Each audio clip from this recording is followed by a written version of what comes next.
Om Swastiastu, Assalamualaikum warahmatullahi wabarakatuh, Shalom, Namo Buddhaya, Salam sejahtera dan salam kebajikan untuk kita semua. Selamat pagi dokter dan teman-teman semua, perkenalkan kami dari SGDB 5, Program Studi Sarjana Kedokteran, Fakultas Kedokteran Universitas Udayana, hari ini akan mempresentasikan student project kami dengan judul Pneumoconiosis. Baik, berikut ialah nama-nama anggota dari SGDB 5. Untuk penjelasan selanjutnya akan saya serahkan kepada teman saya. Baik, perkenalkan saya Nima Demonika Sri Dewi dengan NIM 3C terakhir 074. Yang pertama mengenai latar belakang. Paru-paru merupakan salah satu organ vital yang berperan penting dalam pengambilan oksigen serta pembuangan karbon dioksida dari dalam tubuh. Namun, fungsi paru-paru ini dapat terganggu apabila seseorang terpapar polusi udara ataupun zat tercemar dalam jangka waktu yang lama. Akumulasi zat-zat tersebut pada saluran pernafasan akan berisiko menimbulkan berbagai penyakit pernafasan, termasuk pneumoconiosis. Pneumoconiosis merupakan penyakit paru yang disebabkan oleh penghirupan debu dan restensinya di paru-paru. Berdasarkan studi data Global Burden of Disease, terdapat sekitar 62.866 kasus baru pneumoconiosis pada tahun 2021 dan sekitar 18.323 kematian akibat pneumoconiosis pada tahun yang sama. Pneumoconiosis umumnya berkembang secara perlahan dengan masa laten yang panjang. Pada tahap awal, gejalanya seringkali tidak khas, sehingga sering terabaikan. Seiring progresivitas penyakit, penderita mulai menunjukkan batuk kronis, sesak nafas, serta kelelahan akibat menurunnya kapasitas paru. Apabila tidak ditangani dengan baik, pneumoconiosis dapat meningkatkan resiko komplikasi. Dan pada akhirnya, pneumoconiosis ini dapat menyebabkan penurunan kualitas hidup serta penurunan produktivitas. Oleh karena itu, diagnosis dini dan intervensi yang tepat sangat penting bagi pasien pneumoconiosis. Baik, selanjutnya rumusan masalah. Yang pertama, apa definisi dan klasifikasi dari pneumoconiosis? Yang kedua, bagaimana mekanisme patofisiologi, manifestasi klinis, dan diagnosis dari pneumoconiosis? Yang ketiga, bagaimana penata laksanaan, komplikasi, dan prognosis dari pneumoconiosis? Yang keempat, apa upaya pencegahan yang dapat dilakukan untuk menurunkan risiko pneumoconiosis? Selanjutnya, tujuan penulisan. Yang pertama, untuk mengetahui definisi dan klasifikasi dari pneumoconiosis.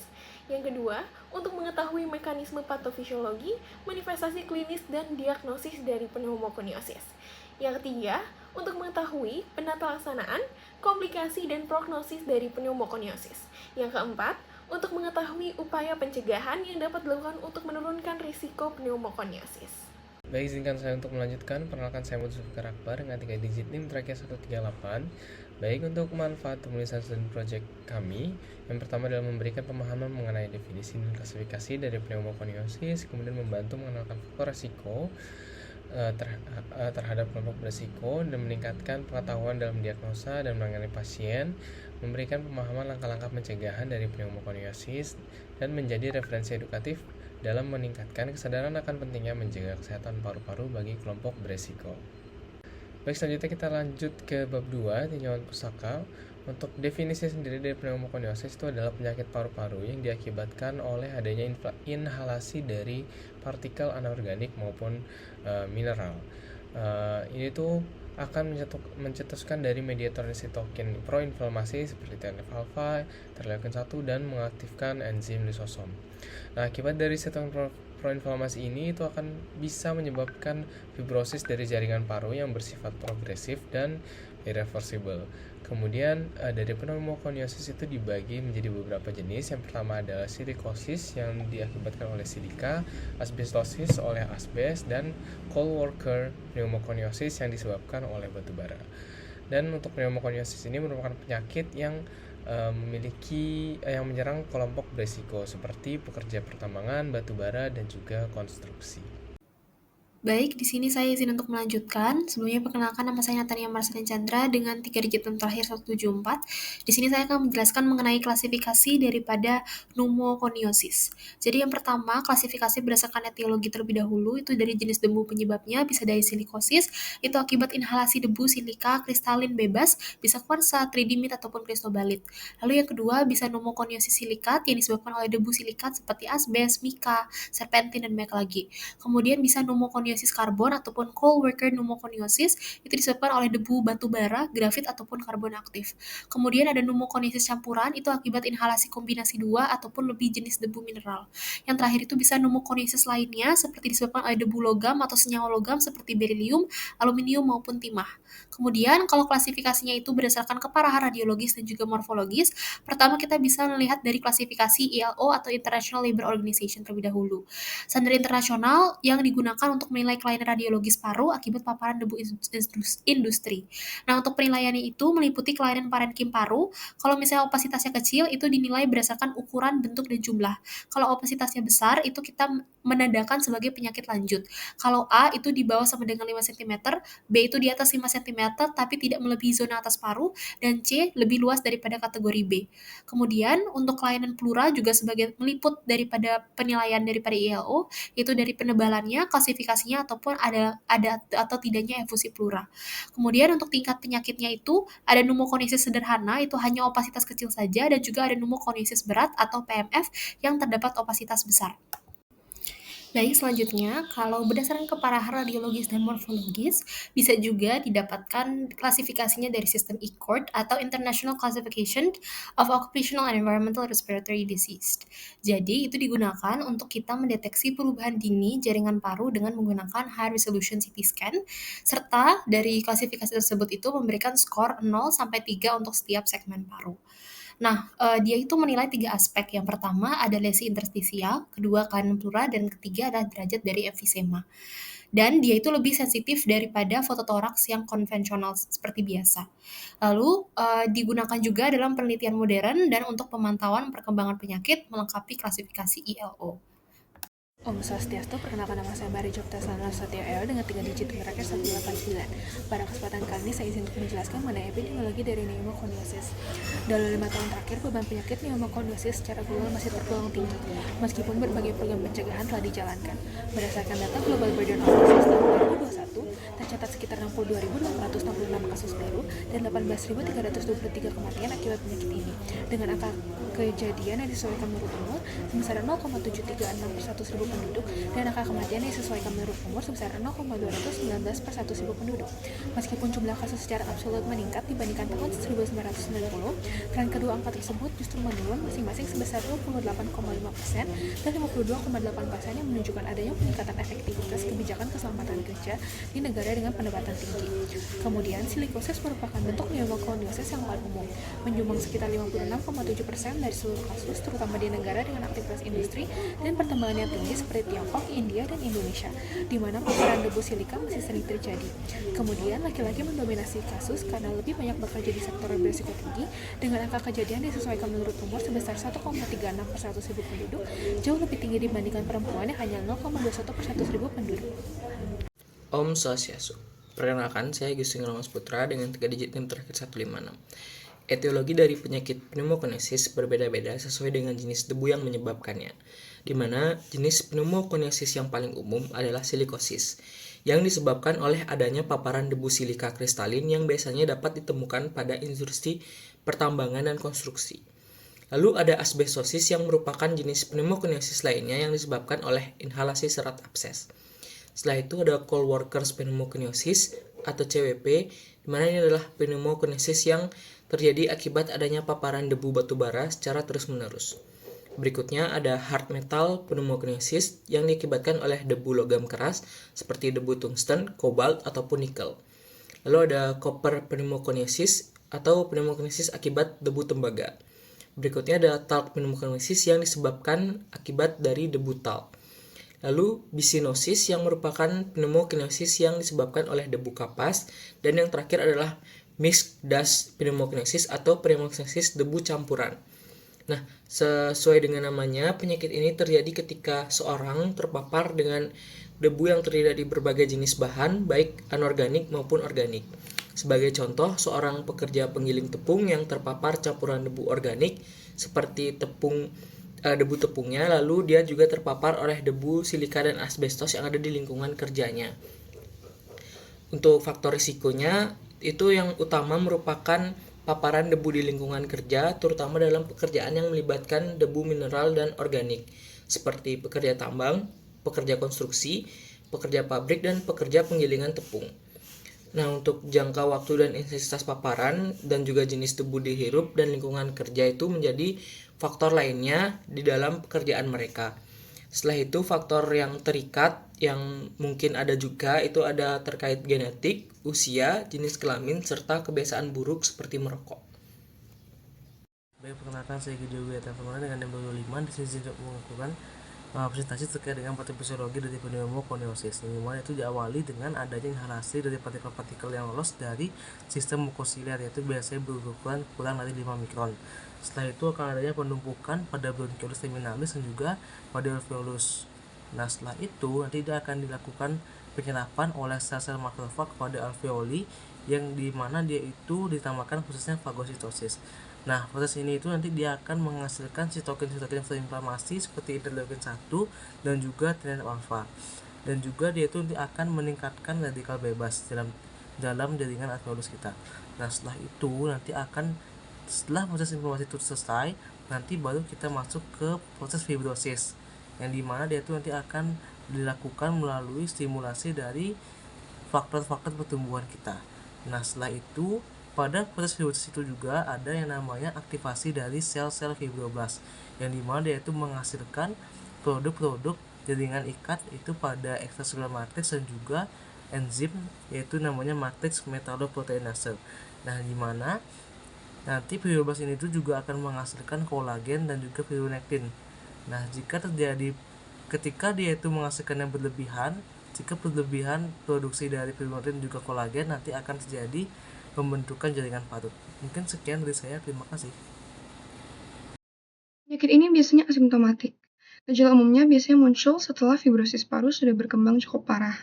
Keluhan yang paling utama yaitu sesak napas atau dyspnea yang bersifat progresif, dimulai dari sesak saat aktivitas berat dan secara bertahap memburuk hingga terasa pada aktivitas ringan atau bahkan saat istirahat.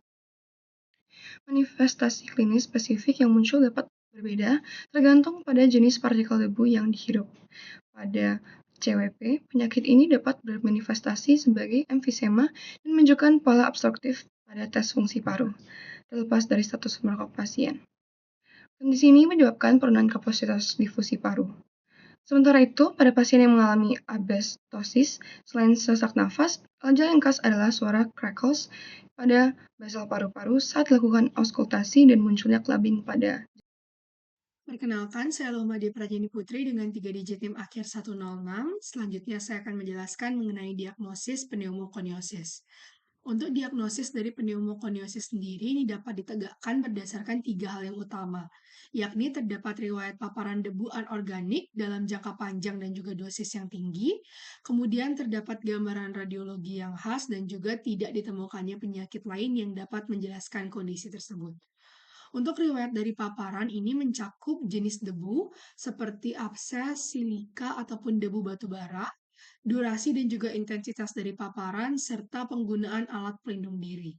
Untuk gejala yang muncul itu biasanya tidak spesifik, seperti sesak nafas progresif, batuk kronis, penurunan toleransi aktivitas, ataupun kadang mungkin tanpa gejala dan baru diketahui melalui pemeriksaan rongsen dada. Untuk pemeriksaan awal yang dilakukan itu ialah fototoraks postero-anterior untuk melihat adanya opasitas ataupun nodul yang tersebar, terutama di bagian zona atas dari paru. Untuk hasil ini kemudian akan dinilai menggunakan klasifikasi ILO untuk menentukan tingkat keparahan dan juga distribusi dari lesi. Pemeriksaan HRCT itu juga dapat membantu untuk mendeteksi perubahan nodular dan juga fibrosis lebih awal, serta dapat membantu kita untuk membedakan jenis pneumokoniosis seperti silikosis, asbestosis, ataupun cold workers pneumokoniosis. Selain itu, pengukuran dari spirometri dan juga pengukuran kapasitas difusi karbon monoksida atau DLCO itu juga dapat dilakukan untuk menilai seberapa jauh gangguan ventilasi dan juga difusi akibat dari proses fibrosis di jaringan paru tersebut. Selamat pagi dokter, perkenalkan saya Gusti Wiagun Citra Pramadevi dengan 3 digit NIM terakhir 072. Izin melanjutkan penjelasan mengenai terapi farmakologis dan non-farmakologis pada pneumokoniosis. Yang pertama terkait terapi farmakologis. Pada pneumokoniosis, Terapi farmakologisnya bersifat simptomatik, yang artinya obat-obatan yang diberikan tidak menargetkan proses fibrosis itu sendiri, melainkan untuk meringankan gejala dan mengatasi kondisi komorbid yang sering menyertainya. Banyak pasien pneumokoniasis ini mengalami gejala obstruksi jalan napas yang mirip dengan PPOK. Maka dari itu, penggunaan bronkodilator hirup atau inhaler seperti agonis beta 2 kerja singkat ataupun kerja panjang, misalnya salbutamol ataupun salmeterol, dan juga antikolinergik, itu sering diresepkan untuk membantu melebarkan jalan napas dan juga mengurangi sesak. Selanjutnya adalah terkait dengan terapi non-farmakologis. Langkah paling fundamental adalah menjauhi paparan debu lebih lanjut dan juga berhenti merokok, karena kebiasaan ini dapat memperburuk kondisi saluran pernafasan.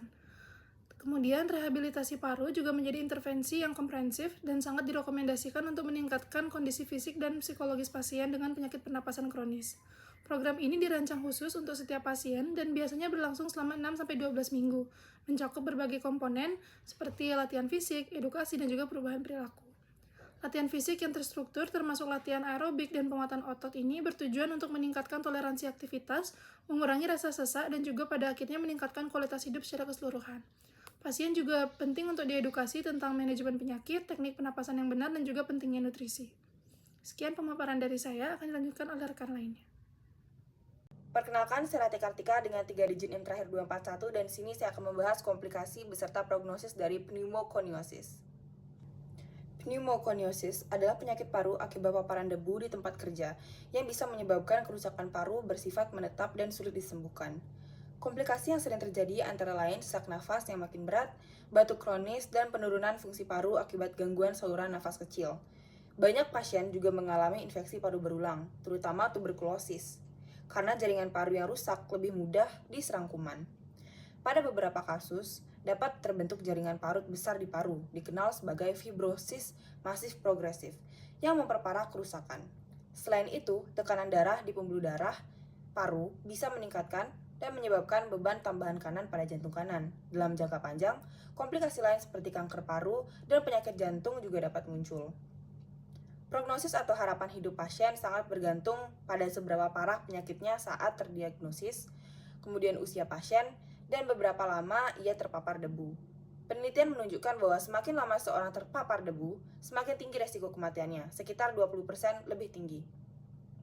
Rata-rata harapan hidup pasien setelah didiagnosis adalah sekitar 18 tahun, tetapi bisa lebih pendek bila ada komplikasi seperti kanker atau gagal nafas. Penyebab kematian yang paling umum pada pasien pneumokoniosis adalah infeksi paru, kanker paru, dan gangguan jantung. Untuk selanjutnya akan dijelaskan oleh rekan saya. Terima kasih. Baik, sebelumnya perkenalkan, nama saya Nur Aurelia dengan 3 digit NIM terakhir 214. Di sini saya akan melanjutkan penjelasan terkait pencegahan pneumokoniosis. Jadi, pneumokoniosis adalah penyakit paru akibat dari inhalasi partikel debu yang respirable yang menyebabkan dari fibrosis paru yang irreversible.